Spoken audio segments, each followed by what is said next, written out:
tough. I've been thinking of opening statement for my closing statement. Didn't think I'll have that before me. I knew there was something inspirational coming up, but not that. So everything that I say will be very menial compared to this. But I've prepared. You're here, so let's give it a go, right? But the important word that I take from there is resilience, right? Going back to a little bit more of a shallow life of mine compared to that, I think resilience is a word that resonates with me a lot, in my professional life, in my personal life, and it's probably the word that I use most with my 10-year-old daughter, because the future of 10 years down the line, we don't know what that will be and what she has to face. So yeah, think about resilience. I think that's the word I will ask you to ponder on. Okay, let's make it a little different. How many marketeers in this crowd? Well, I did my homework. I scrubbed the list. I saw how many marketeers are there to know who I am talking to.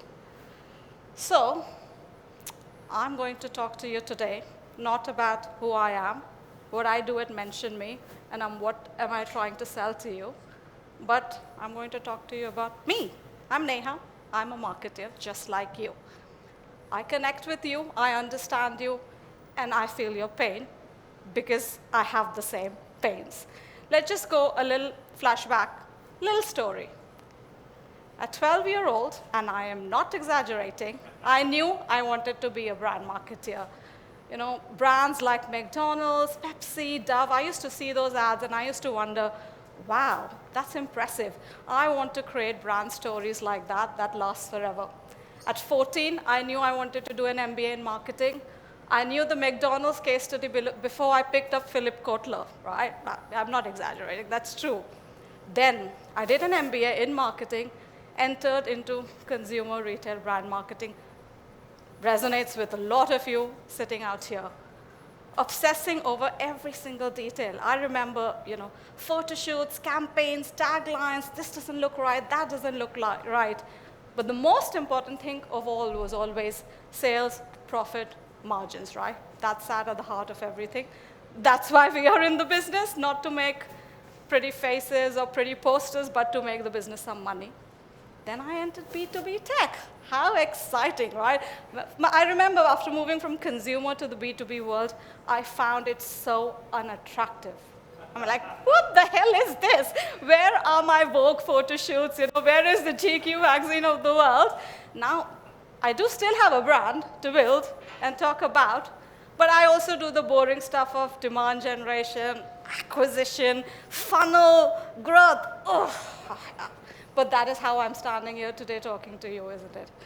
So that's my story in a nutshell, right? Very simple. Probably you might be able to relate to it, not the B2B side, but still, you would be. Until I met my new friend AI. So I bet you all have this friend as well, and probably you talk to this friend and spend more time with this friend than you do with your real friends. Correct me if I'm wrong, right? So what happens in this AI world, right? Me as a marketer, we hear things about marketing becoming irrelevant. Most of it will be covered by AI. Well, I enjoy AI because it's fast. It gets a lot done in a lot less. And I can do many things like that picture you saw with me dreaming of brands, that was all AI, right? I don't know how they knew I was brown, but there you go, I got this brown image with brands thinking, dreaming of a world. But I think the most important thing I struggle with is, in this world of AI, as a marketer, how will I still be able to tell a good story that my buyers and consumers will believe, right? And that's where I think, in this world of AI and fakeness, the human touch becomes more invaluable. It is extremely important. AI ads are polished, but they are predictable. At least that's what the state of things are today. AI paid search algorithm, it's fast. It's spitting words out like crazy, right? But then it's making everything so expensive. So I think the true differentiator is still human. It's trusted and authentic. We've used these words a lot. I don't want to overkill it, but it is fact, right? They're reliable. Real people, real things, right? So what can we do? And now I'm going to talk to you about Mention Me. We take people to people. Exactly, literally, that's what Mention Me is doing and will continue to do. And we want to take people to people, meet them where they are, right? Social media platforms, everyone loves them, right? We want to inspire people and what they use, not with ads forced into your feeds, but through real people and impactful content. And this is just the beginning of customer-first, advocacy-powered growth that AI can't fake yet. And on that note, I will introduce you to what's coming up next.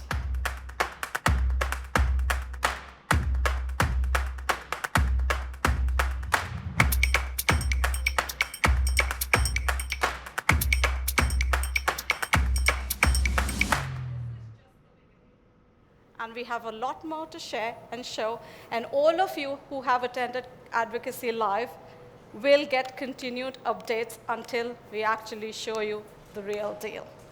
Thank you all for coming. But the most important thing, who won the £200 voucher? Scott Goodwin, Select Specs.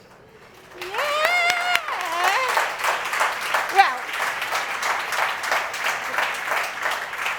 I must confess, I don't have a voucher to hand it out to you because we want you to choose which brand's voucher do you want, and we want to give that to you. So it's a thing that I will take up as a follow-up action.